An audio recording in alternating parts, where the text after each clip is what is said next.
বেরিয়ে পড়েছি, গাড়ি করেই গেছি আমি, মা, আমার দুই মেয়ে, আমার তোতো আর আমার ছোটো কাকি। তো আমরা ওখান থেকে পৌঁছে গেছি মাসিবাড়িতে খাওয়া দাওয়া করে আবার বেরিয়ে পড়েছি। দেখো বর্তির বিলে যাওয়ার জন্য। এবার শ্রাদ্ধ বাড়িতে নিশ্চয়ই ভিডিও করা যায় না, ওই জন্য আর করিনি। আর সাথে নিয়েছি আমার ভাইকে, ভাই ছিল ওখানে, কাকার ছেলে আর ভাই বউ।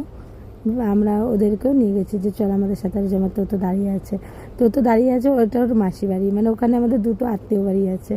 তো ওখান থেকে আমরা চলে গেছি। এই যে বর্তির বিলে যে আমরা যাব, তার আগেই এই মানে দিদি বাড়ি পড়ে, আর তার আরও আগে হচ্ছে মাসি বাড়িটা। তো আমরা গাড়ি করেই ভেবেছিলাম ঢুকবো, তো গাড়ি যাওয়ার পরে দেখলাম যে ওখানে গাড়ি নিয়ে যাওয়াটা ঠিক হবে না। আমার মেয়ে যে ঢুকে গেছে, আমার দুই মেয়ে। ও দিদির যে ছেলেটা আছে খুব ভালো, ওদের সাথে খুব ভালো মানে পটে। ভাই খুব ভালোবাসে ভাইকে, ভাইও দিদি বলতে অজ্ঞান। তো যাই হোক, ওরা 4 ভাই বোন এক জায়গায় হয়েছিল। ওরা তারপরে ওখান থেকে আমরা গাড়িটা রেখে বেরিয়ে পড়েছি, হেঁটে হেঁটেই গেছি, কেন গাড়ির মধ্যে গাড়ি করে যাওয়া যাচ্ছিল না, অনেকটা। আমরা চলে এসেছি আমরা সবাই মিলে এসেছি।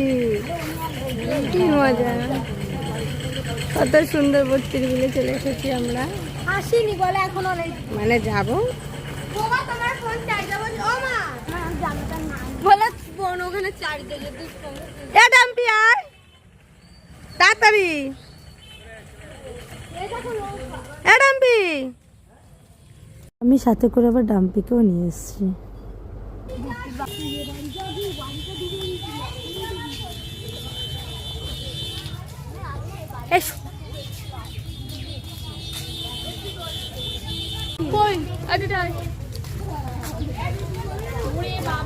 গাড়ি ওখানে রেখেছিস, ঠিক করেছিস, আয়।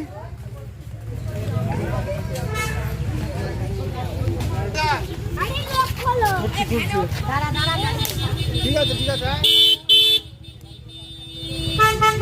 ওরে ভিড়